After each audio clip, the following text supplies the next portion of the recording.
आज सकाळी 5 वाजता मी उठलो, लवकर जिम करायला आणि लवकर काम स्टार्ट करायला.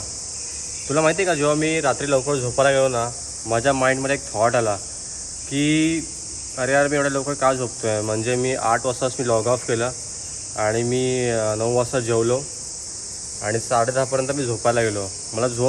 मला लागत नव्हती का, कारण रोज मी लेट जागायचो. आणि काल मी ट्राय केलं की फक्त मला लवकर झोपायचं आहे, तर माझा माइंड मला खूप एक्सक्यूजेस देत होता की यार नको उठू सकाळी, आज रात्री लेट झोप. ओके, आणि त्या माइंडला मी टॅकल करून मी आज सकाळी लवकर उठलो आणि रात्री मी लवकर झोपलो. सो मला एकच गोष्ट मला सांगायची वाटते की आपला माइंड नेहमी आपल्याला कन्फ्यूज करणार कम्फर्ट झोनसाठी. आपला माइंड आपल्याला नेहमी सांगणार की असं करू नको आणि आपल्याला कम्फर्ट झोनमध्ये ठेवणार.